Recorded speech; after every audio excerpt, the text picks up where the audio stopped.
comparação. Do primeiro jogo e o provável de hoje. É uma comparação, Márcio. Só pro Massa nascer cabelo nele. Vai lá. Vamos ver a escalação do primeiro jogo. Ó, contra a LDU na ida. Carlos Miguel, Kelvin, depois entrou Iago, Gustavo Gomes, Murilo, Piquerez. Martínez, depois entrou o Alan. Andreas, Veiga, depois entrou o Sousa, Felipe Anderson, depois entrou o Jefté, Flaco e o Vitor Roque, depois entrou o Bruno Rodrigues. Nem se o Abel me chamar numa sala durante 1 hora, ele me explica aqui que o Veiga tá fazendo... Não, se ele me chamar na sala, eu vou com chinelo. Mas assim, o Veiga não tem nenhuma chance de jogar hoje, certo, Márcio? Vai sair com a bunda quente. Então, mas peraí. Se tivesse chance, tava tudo bem, é no Allianz Parque. O louco é pensar que ele jogou a 3.000 metros de altura. Não, e botar ele pra marcar o cara que... Meu, não... Faz sentido, sabe? É uma coisa que ninguém explica ele ali, ó. Não tem explicação, cara. É, realmente. Mas de resto, tudo dentro da normalidade. Tudo bem, cara. Sim. Né? E essa foi a grande questão, realmente, daquele jogo. Não, então, a grande questão dessa formação, como a gente falou, é justamente a lembrança tática que não deu certo no primeiro tempo do jogo com o São Paulo. Foi Era idêntico. 3 zagueiros. A formação era, falei aqui antes. Carlos Miguel, Bruno Fux, Gustavo Gomes, Murilo, Piquerez, ou até o Giai. Giai não falei, eu queria o Kelvin, para ter saída pelo lado. 3 zagueiros, certo? Martínez e Andreas. E os 2 atacantes. É semifinal de Libertadores. Na altitude, você vai se cansar. Defenda-se. Defenda-se bem. Espelhe o adversário. Joga por uma bola. Jogue para perder de 1. Jogue para perder de 2. Aliás... Não vai. Cara... A coletiva repercutiu pouco, mas é porque um trabalho de 5 anos, o Abel é um cara muito grande. Mas ele dá uma detonada na coletiva pós-jogo, né? O cara fez 2 gols, era o Martínez, era pra estar ali, ele deixou o cara fazer o... Não, ele falou ele falou pior ainda. Ele falou, o Martínez entrou pra marcar o cara que fez os 2 gols. E o Veiga entrou pra ser o médio com ataque e fechar o lado direito. Que deixou o cara passar. Pô, ele jogou os caras assim de uma maneira, ele tava tão pé da vida que ele é que repercute pouco, porque é um cara com 5 anos ele de história, faz isso. Ele cobra os jogadores publicamente, entendeu? Não é um problema. Entendeu? Porque ele manda lá dentro. E ele ainda fala da soberba. Eu avisei os caras, eu avisei meus jogadores. Não, mas ele não tem responsabilidade nenhuma. Então, esse é o quem é o responsável? É a Madre Teresa? Coitada, já se foi. É a responsabilidade dele. É dele, cara. Tudo bem, ele... Não, é fácil assim, cara. Exato. Entendeu? Os jogadores foram mal? Foram mal. Agora, quem tá insistindo com o Veiga? Cara, Rafael, queria dizer pra você o seguinte.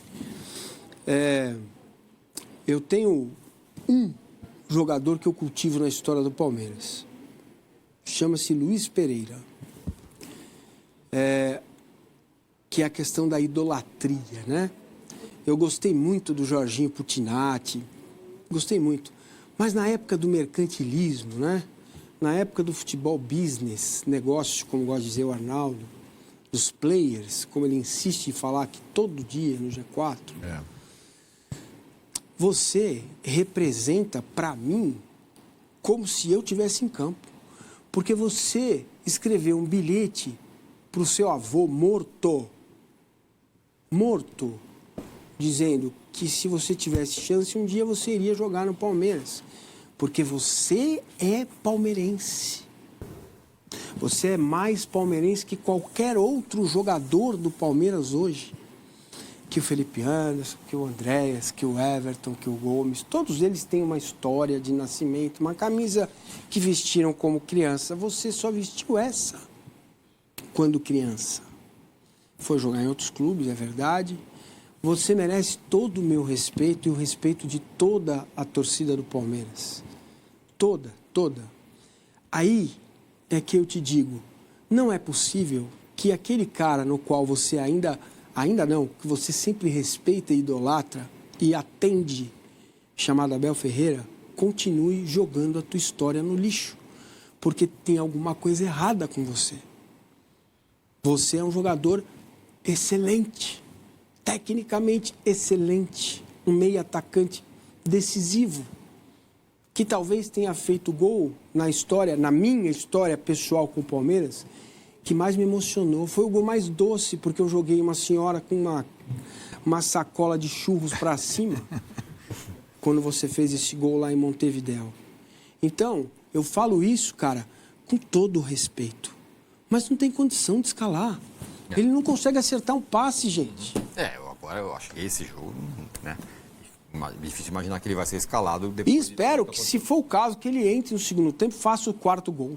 Porque ele merece essa redenção. Mas dependendo do abafa, ele pode ser um cara importante. Claro, o sim. que não é explicável é o cara jogar na altitude marcando Não, lateral. mas não começando o jogo. esse é Sim, o ponto. não, isso também acho que não. Agora, vamos lá. Eu quero fazer uma pergunta para vocês objetiva. Você vem com elas ou não? Além das fichas, que momento precisa sair o primeiro gol do Palmeiras, considerando que o jogo esteja 0-0, para se puder? Primeiro tempo. Pode ser do 1 ao 45. Virar 1-0. Você tá perto, você sabe que 2 é um outro cenário, que é mais... fazer um gol e Virar, um gol no virar primeiro. em vantagem, eu acho que é uma... Já resolve bem. Pelo menos uma vantagem mínima que seja no primeiro tempo. Isso. Massa. Ai, tinha que sair o segundo gol aos 47 do primeiro tempo. Tem que estar 2-0 então. Isso. Você acha 2? Isso. 2? Eu acho que 1-0 Se já... tiver 2 aí passou. Aí eu dou. Então, mas foi Aí essa a vem pergunta. aquele né? tal do que você quer, você vai dar seu palpite. Aí Vou pode dar um ser. palpite. Eu acho que se o Palmeiras fizer o primeiro gol aos 30 do segundo, ele passa. Não, acho que aí é Não, tô mais falando sério. fé do que... Não, claro que é fé, mas estamos falando em fé. Então, parece que ele tá falando uma doideira, mas Estamos falando em contra fé o Botafogo, aqui, é em fé. tava 2-1 lá, Isso. 2-0 aqui, quase deu faltando 15. Isso. Tava 3-1. Agora, com 1-0 com 30 minutos, torcida enlouquece e tal. Você duvida que o Palmeiras é capaz de fazer mais 2 gols? Não é questão de duvidar de nada, velho. É que a gente E tá era o falando. Botafogo, hein? A gente Não está era falando de situações Campeão. que a gente não são palpáveis. Nós estamos falando de magia. Magia. Entendeu? Eu não estou falando de cara. O que é isso, Arnaldo? Olha, O que aconteceu o que hoje vai é ser isso? magia, né? Caneca. É uma caneca.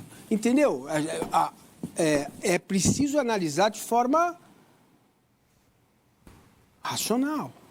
Sim, só isso que eu estou fazendo Eu aqui. sei, mas depois você tá com 3-0 no lombo, não tem muita Não, racionalidade. aí vai cair o Claro que é prédio lá em magia. Perdizes. É isso? Beleza. É isso aí. Tudo bem. Então, ó, se fizer 1-0 com 30 do segundo, cravado, 30 minutos, pá, gol, 1-0 Vitor Roque, aos 30. O inferno que vai ser o jogo para ele deu. Se fizer. Vai ter 20 minutos para fazer, ter 20 pra fazer 2 dois gols. Eu estava pegando só por exercício aqui o jogo do Fluminense que ele deu na final para ver quantos gols? minutos. Aí lembrei, quem saiu na frente foi a LDU. Aí, tá vendo? Jesus Cristo, aos 6 minutos. Aí Thiago Neves começou. Aos 12, ele empatou. Aos 28, ele virou. Então tinha sido 3-1, professor, e não 4-1. Tá?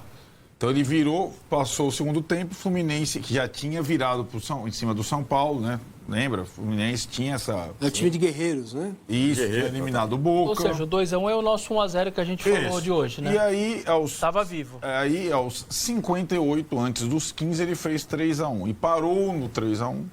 Ainda tinha um. E foi para os pênaltis. 3-1 para a LDU, 3-1 para o Fluminense, foi para os pênaltis, o Fluminense perdeu. Mas então, eu acho que essa questão do tempo do gol, ela depende muito do fator desequilibrante para o adversário. Como o adversário assimila ou não esse gol. Às vezes ele esfarela, dependendo da característica, né? O que o técnico costuma fazer, todo técnico, pode ser português, brasileiro ou argentino, não adianta, como o Abel falou no vestiário, o jogo com o São Paulo está lá no vídeo de bastidores. Não adianta fazer o segundo.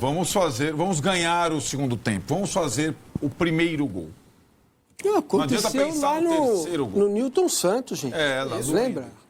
Por isso que eu tô falando, vocês ficam tirando sarro de mim? Não, é Não estou possível. tirando sarro. É tão possível quanto raro. Sabe o que está claro. acontecendo quando você fala isso dentro de mim?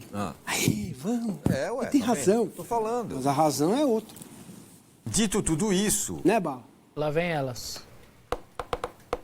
é a hora Do quê? das fichas. Vamos lá. O geral 4-2 para a LDU na ida, 3-1 para o Fluminense na volta. Não tinha gol fora na final. Quero só ressaltar que a gente distribuiu fichas sobre A o Flamengo. diferença é de 2 gols. Não 3, é isso. Cara. A gente ficou falando como 3, você tem razão, porque... Foi 3-1 o jogo. A diferença era Não, de e foi 2 gols. 4 lá, mas foi 4-2, não Isso. 4-1. Isso. Então nem poderia estar no quadrinho ali. dos Sim. 3 gols de diferença, Isso. mesmo que tenha... Exato. E o Fluminense Dado- precisava de 2 Ele gols deu de no diferença. precisava de 2 gols, não 3. Enal era o goleiro? Não, o Enal era do Once Caldas, era o Como era o Sebadios. nome? Sebadios. Sebadios. Jogou pra caramba. Que entrou na mente de todo mundo. Ficava de costas na hora de bater o Isso. pênalti, segurando Isso. a rede, Isso. com esse catimbo até no pênalti. Patou um Aquele balde. goleiro bom vai jogar, não? Ou vai jogar aquele... Não, vai jogar o jogo- Na verdade, o foi goleiro bom que jogar jogou o em Quito, que é bom experiente. goleiro. Era o titular Experiente, até essa é. temporada, perdeu a Isso. posição. Mas é o goleiro reserva. Vai perder. Ele deve jogar com 4 zagueiros. O Ortiz, que é lateral esquerdo de formação, mas que joga como zagueiro pela esquerda. Ele deve jogar com uma linha 5-3-2. O LDU deve jogar assim, né? Começar o jogo assim, com 4 zagueiros. Um zagueiro pelo lado esquerdo. É isso que assim O deve jogar Ortiz, exato. o A LDU. Nunes, Thiago Nunes.